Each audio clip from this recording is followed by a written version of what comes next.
शांति। 4 अप्रैल 2026। बाबा की महावाक्य।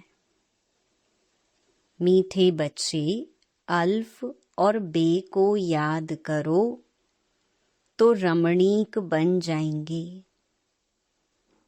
बाप भी रमणीक है तो उनके बच्चे भी रमणीक होने चाहिए। प्रश्न: देवताओं के चित्रों की कशिश सभी को क्यों होती है? उनमें कौन सा विशेष गुण है? उत्तर: देवताएं बहुत रमणीक और पवित्र हैं। रमणीकता के कारण उनके चित्रों की भी कशिश होती है। देवताओं में पवित्रता का विशेष गुण है, जिस गुण के कारण ही अपवित्र मनुष्य झुकते रहते हैं। रमणीक वही बनते जिनमें सर्वदैवी गुण हैं, जो सदा खुश रहते हैं। ओम शांति। आत्माएं और परमात्मा का मेला कितना वंडरफुल है। ऐसे बेहद के बाप के तुम सब बच्चे हो, तो बच्चे भी कितने रमणीक होने चाहिए। देवताएं भी रमणीक है ना, परंतु राजधानी है बहुत बड़ी। सब एक रस रमणीक हो नहीं सकते। फिर भी कोई कोई बच्चे बहुत रमणीक हैं जरूर। रमणीक कौन होते हैं? जो सदैव खुशी में रहते हैं, जिनमें दैवी गुण हैं। यह राधे कृष्ण आदि रमणीक है ना। उन्होंने बहुत बहुत कशिश है। कौन सी कशिश है? पवित्रता की। क्योंकि इन्हों की आत्मा भी पवित्र है तो शरीर भी पवित्र है। तो पवित्र आत्माएं अपवित्र को कशिश करती हैं, उन्हों के चरणों में गिरती हैं। कितनी उनमें ताकत है। भल सन्यासी हैं, परंतु वह देवताओं के आगे जरूर झुकते हैं। भल कोई कोई बहुत घमंडी होते हैं, फिर भी देवताओं के आगे अथवा शिव के आगे झुकेंगे जरूर। देवियों के चित्रों के आगे भी झुकते हैं, क्योंकि बाप भी रमणीक है, तो बाप के बनाए हुए देवी देवताएं भी रमणीक हैं। उनमें कशिश है पवित्रता की। वह कशिश उन्हों की अभी तक भी चल रही है। तो जितनी इनमें कशिश है, उतनी तुम्हारे में भी कशिश होनी चाहिए। जो समझते हैं हम यह लक्ष्मी नारायण बनेंगे, तुम्हारी इस समय की कशिश फिर अविनाशी हो जाती है।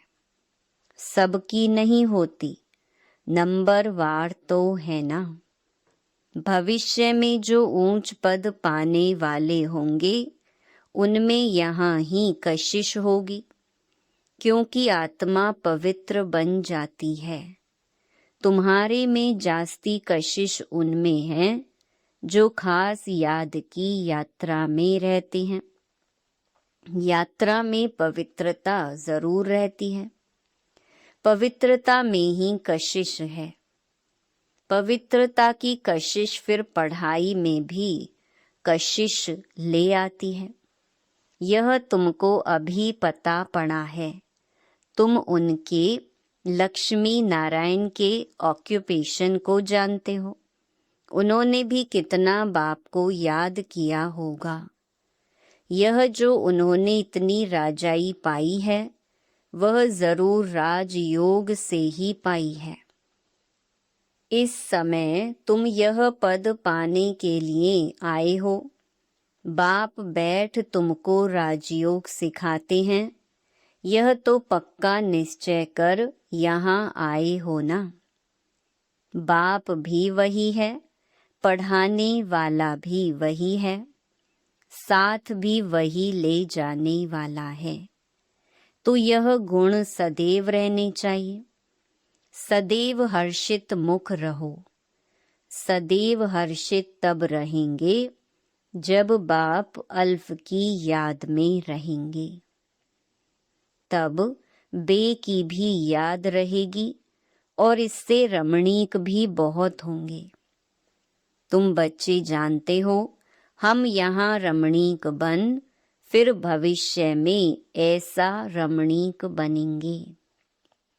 यहाँ की पढ़ाई ही अमरपुरी में ले जाती है। यह सच्चा बाबा तुमको सच्ची कमाई करा रही है। यह सच्ची कमाई ही साथ चलती है 21 जन्म के लिए।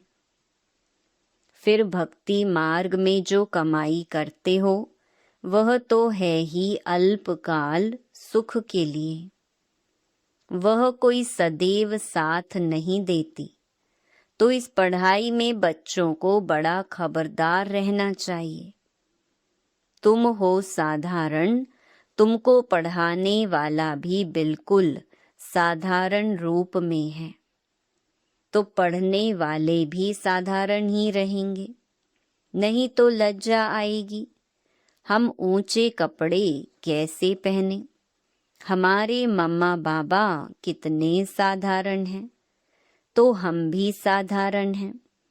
यह क्यों साधारण रहते हैं? क्योंकि वनवा में है ना। अभी तुमको जाना है, यहाँ कोई शादी नहीं करनी है। वो लोग जब शादी करते हैं तो कुमारी वनवा में रहती है, मैले कपड़े पहनती, तेल आदि लगाती है, क्योंकि ससुर घर जाती है। ब्राह्मण द्वारा सगाई होती है। तुमको भी जाना है ससुर घर।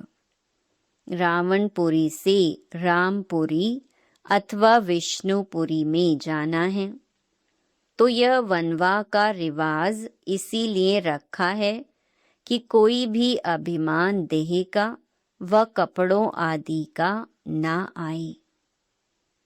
किसको हल्की साड़ी है, दूसरे को देखते हैं कि इनके पास तो ऊंची साड़ी है, तो ख्याल चलता है। सोचते हैं कि यह तो वनवा में है नहीं।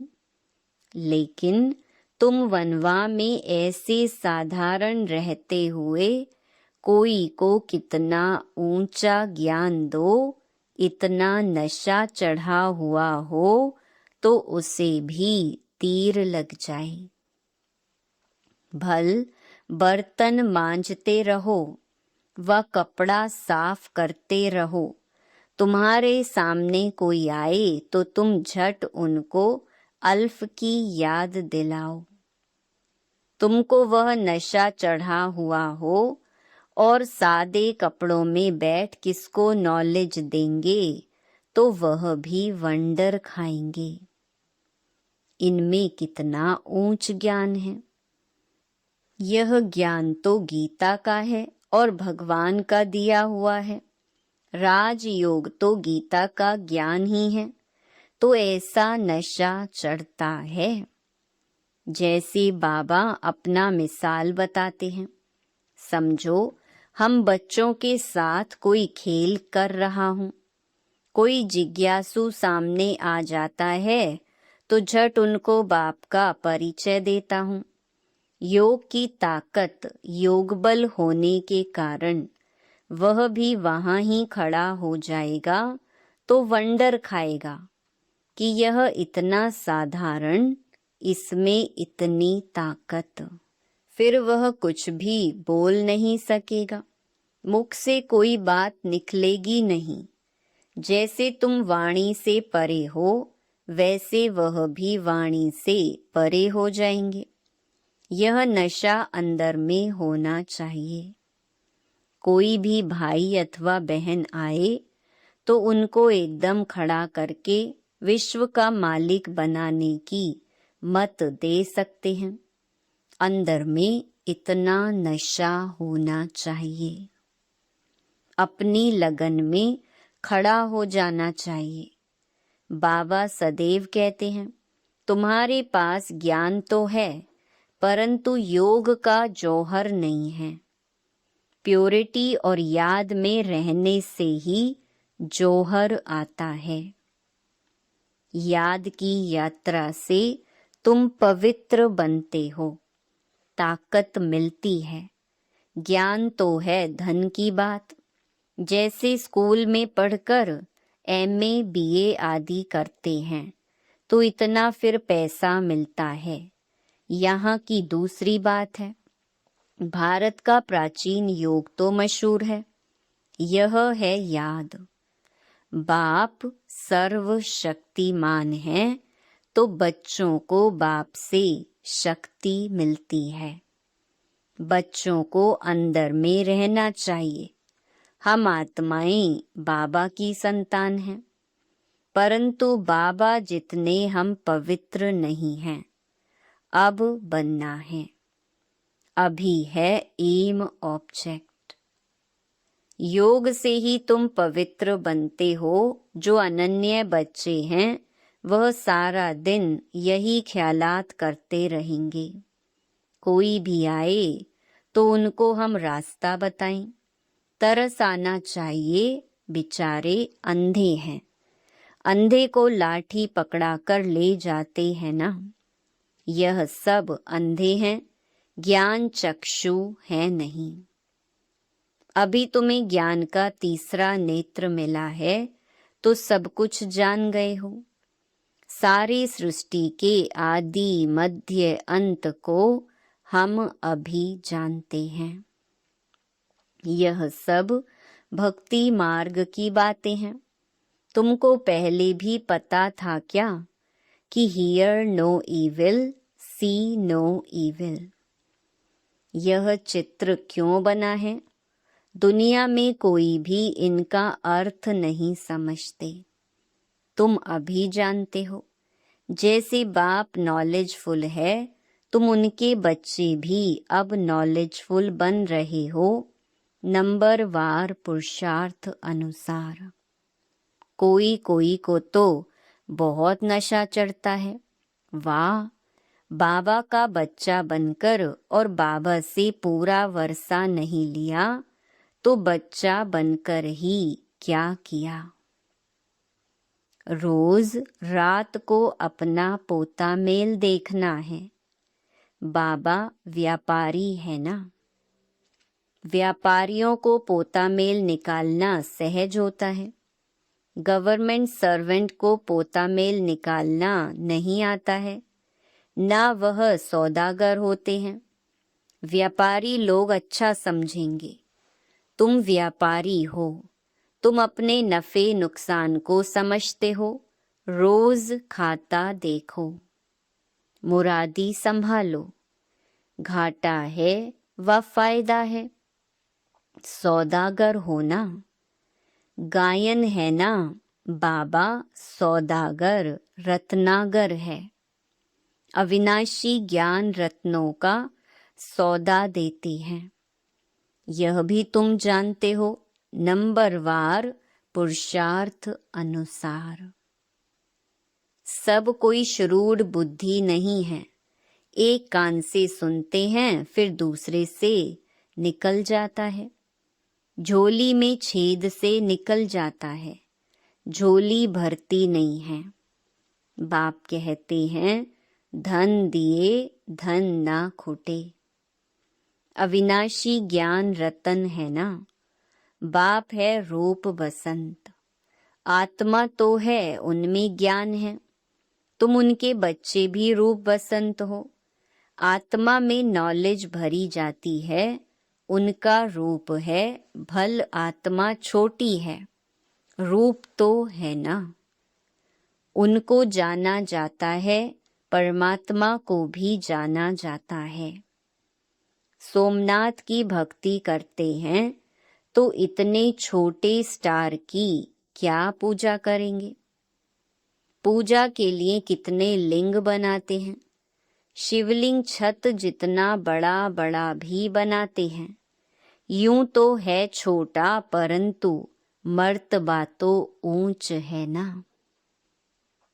बाप ने कल्प पहले भी कहा था कि इन जप तप आदि से कोई प्राप्ति नहीं होती है। यह सब करते नीचे ही गिरते जाते हैं, सीढ़ी नीचे ही उतरते हैं। तुम्हारी तो अब चढ़ती कला है। तुम ब्राह्मण पहले नंबर के जिन्न हो। कहानी है ना, जिन्न ने कहा हमको काम नहीं देंगे तो खा जाएंगे। तो उनको काम दिया, सीढ़ी चढ़ो और उतरो, तो उनको काम मिल गया। बाबा ने भी कहा है कि यह बेहद की सीढ़ी तुम उतरते हो फिर चढ़ते हो। तुम ही फुल सीढ़ी उतरते और चढ़ते हो। जिन्न तुम हो, दूसरे कोई फुल सीढ़ी नहीं चढ़ते हैं। फुल सीढ़ी का ज्ञान पाने से तुम कितना ऊंच पद पाते हो। फिर उतरते हो, चढ़ते हो। बाप कहते हैं मैं तुम्हारा बाप हूँ। तुम मुझे पतित पावन कहते हो ना। मैं सर्वशक्तिमान ऑल माइटी हूँ, क्योंकि मेरी आत्मा सदैव 100% पवित्र रहती है। मैं बिंदी रूप अथॉरिटी हूँ। सब शास्त्रों का राज जानता हूँ। यह कितना वंडर है। यह सब वंडरफुल ज्ञान है। ऐसे कभी सुना नहीं होगा कि आत्मा में 84 जन्मों का अविनाशी पार्ट है। वह कभी घिसता नहीं है, चलता ही आता है। 84 जन्मों का चक्कर फिरता आता है। 84 जन्मों का रिकॉर्ड भरा हुआ है। इतनी छोटी आत्मा में इतना ज्ञान है। बाबा में भी है तो तुम बच्चों में भी है। कितना पाठ बजाते हैं। यह पाठ कभी मिटने का नहीं है। आत्मा इन आँखों से देखने में नहीं आती है बिंदी। बाबा भी कहते हैं मैं ऐसा बिंदी हूँ। यह भी तुम बच्चे अब समझते हो। तुम हो बेहद के त्यागी और राज ऋषि। कितना नशा चढ़ना चाहिए। राज ऋषि बिल्कुल पवित्र रहते हैं। राज ऋषि होते हैं सूर्यवंशी, चंद्रवंशी, जो यहाँ राजाई प्राप्त करते हैं, जैसे अब तुम कर रहे हो। यह तो बच्चे समझते हैं कि हम जा रहे हैं, खिवैया के स्टीमर में बैठे हैं, और यह भी जानते हैं यह पुरुषोत्तम संगम युग है। जाना भी जरूर है पुरानी दुनिया से नई दुनिया में वाया शांति धाम। यह सदैव बच्चों की बुद्धि में रहना चाहिए। जब हम सतयुग में थे तो कोई खंड नहीं था, हमारा ही राज्य था। अब फिर से योग बल से अपना राज्य ले रहे हैं, क्योंकि समझाया है योग बल से ही विश्व की राजाई पा सकते हैं। बाहुबल से कोई नहीं पा सकते। यह बेहद का ड्रामा है, खेल बना हुआ है। इस खेल की समझानी बाप ही देते हैं। शुरू से लेकर सारी दुनिया की हिस्ट्री, ज्योग्राफी सुनाते हैं। तुम सूक्ष्म वतन, मूल वतन के राज को भी अच्छी रीति जानते हो। स्थूल वतन में इनका राज्य था, अर्थात हमारा राज्य था। तुम कैसे सीढ़ी उतरते हो वह भी याद आ गया। सीढ़ी चढ़ना और उतरना यह खेल बच्चों की बुद्धि में बैठ गया है। अब बुद्धि में है कि कैसे यह वर्ल्ड की हिस्ट्री ज्योग्राफी रिपीट होती है। इसमें हमारा हीरो हीरोइन का पार्ट है। हम ही हार खाते हैं और फिर जीत पाते हैं, इसलिए नाम रखा है हीरो हीरोइन। अच्छा, मीठे मीठे सिक्के लधे बच्चों प्रति माता पिता बाप दादा का याद प्यार और गुड मॉर्निंग। रूहानी बाप की रूहानी बच्चों को नमस्ते। धारणा के लिए मुख्य सार। पहला, अभी हम वनवाह में हैं, इसीलिए बहुत बहुत साधारण रहना है। कोई भी अभिमान देह का व कपड़ों आदि का नहीं रखना है। कोई भी कर्म करते बाप की याद का नशा चढ़ा रहे।